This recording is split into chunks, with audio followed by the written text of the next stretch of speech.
Sorry, বারবার হচ্ছে আমার ইয়ে চলে যায়।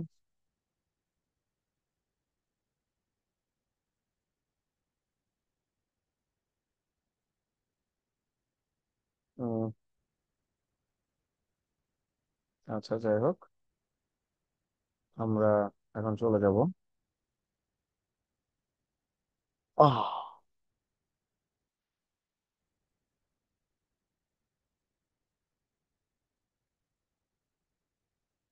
আচ্ছা, এখন তো 256-তে দ্যাটস মিনস হচ্ছে গেল একটা ভ্যালু আমার যে বাইনারি যে সিস্টেম, বাইনারি সিস্টেম হচ্ছে গেল ও তো আসলে বাইনারিতে, কম্পিউটার তো বাইনারিতে কাজ করে, তার কারণে 256-তে বিটে নিয়ে যায়, 256 বিটে।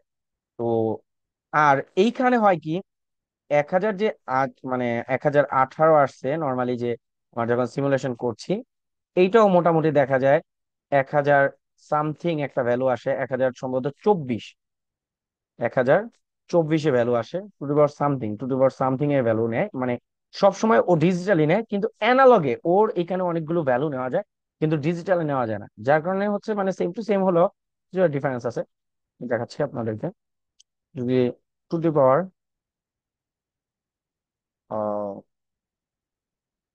সি পাওয়ার সিস্টেম,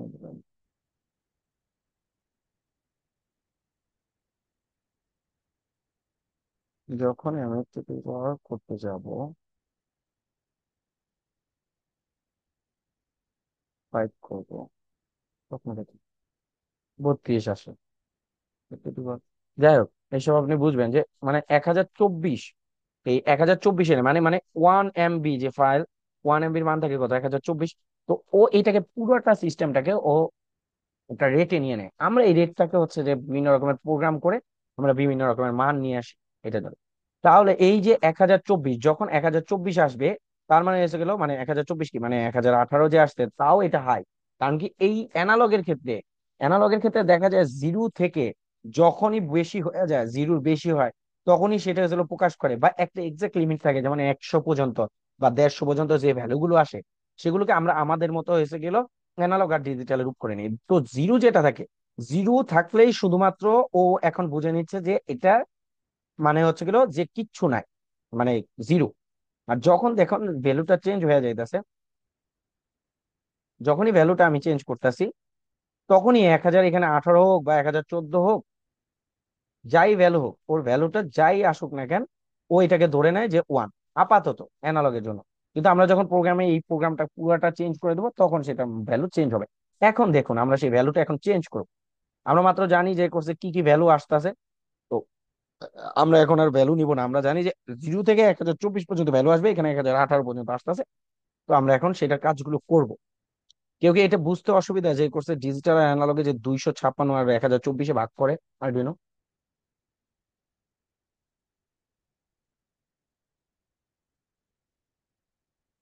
কারো বুঝতে সমস্যা থাকলে আমাকে একটু বলবেন।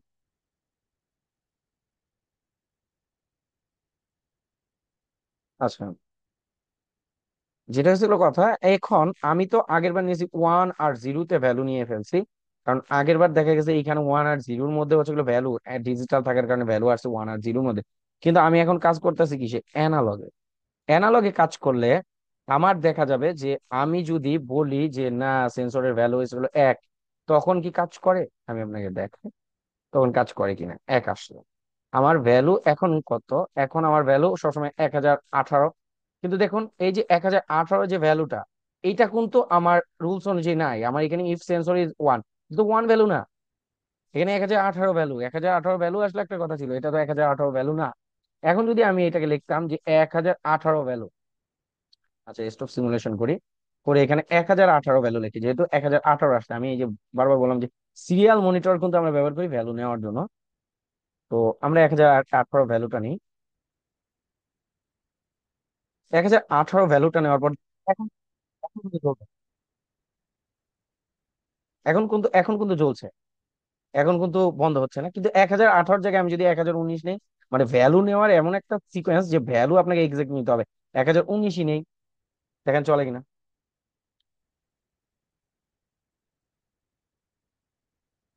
চলে না, দেখেন সেন্সর অন হয়েছে, বাট পুরা লজিকে কিন্তু আসে নাই, কারণ 1018 না।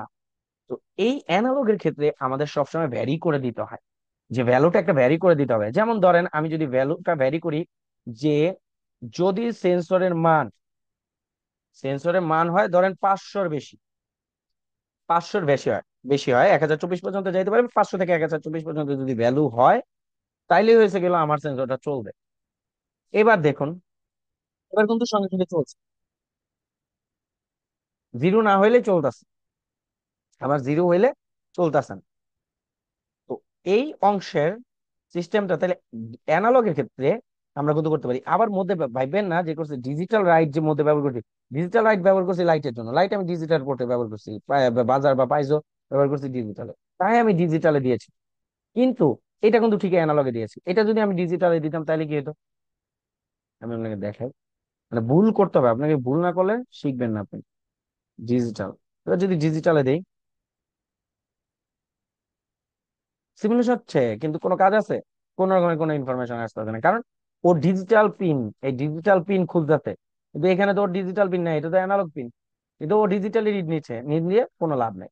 তার কারণে আমার প্রত্যেকটা জিনিস, যেই মেশিন যেখানে আমি ব্যবহার করবো, যেভাবে ব্যবহার করবো, সবসময় তার অ্যানোটেশন, তার কে কোনখানে আছে সেই অনুযায়ী সবসময় চিন্তা করে কাজ করতে হবে, এবং সবসময় প্রোগ্রামটা সেভাবে দিতে হবে, তাইলে হবে। এবার দেখুন, এবার যখন আমি কাজ করেছি তখন ঠিকই চলছে, যখন আমি কাজ করাচ্ছি ঠিকই আমার কাজ চলতেছে। এখন যদি আমরা এটাকে পুরো অপোজিট করে দিতাম, সিমুলেশন অফ করে অপোজিট করে দিতাম, যে না, আমার লেস দেন 500 হলে হচ্ছে লাইট জ্বলবে, তাইলে দেখুন, এখন দেখেন ফুল টাইমটা লাইট জ্বলবে, বুঝেছেন? দেখছেন বন্ধ হয়ে গেছে। তাহলে আমার এই প্রোগ্রামটার মধ্যে আমার উপর পুরাটা নির্ভর করছে, যে আমি কি করব, আমি কোন দিকে কিভাবে হচ্ছে কাজ করাবো, সেই অনুযায়ী ইভেন কোথায় আমি কাকে দিব, সেই অনুযায়ী আমার কাজ হচ্ছে। তো আপনাদের বুঝতে অসুবিধা আছে কিনা এই পুরো প্রোগ্রামটা, আজকে আমার এইটা নিয়ে হচ্ছিল কাজ, এটা নিয়ে আমি পড়াচ্ছি, আজকে ওয়ার্কশপটা হলো। এইখানে কোনো জায়গায় কারো কোনো বুঝতে অসুবিধা হয়েছে কিনা হলে আমাকে বলুন।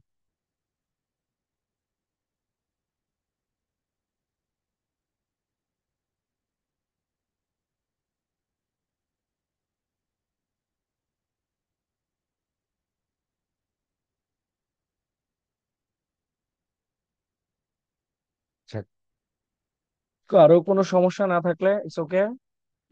বাকি অংশ হচ্ছে আমরা যেটা করব, যে আমরা একটা হচ্ছে কাজ দিব, আমরা কাজ দিব, কালকে একটা কাজ দিব, সবাই আমরা কাজটা করে ফেলবো ইনশাল্লাহ।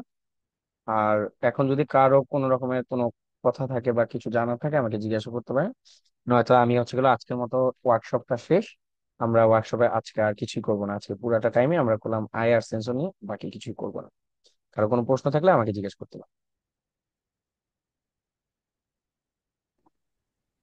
ভাই আজকের রেকর্ডিং ভিডিওটা কোথায় পেতে পারি সম্পূর্ণটা?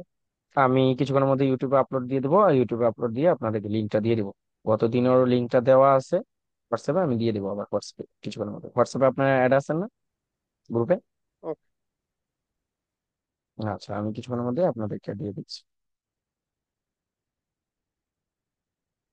আচ্ছা, তাহলে আমি আজকের মতো ওয়ার্কশপটা শেষ করছি।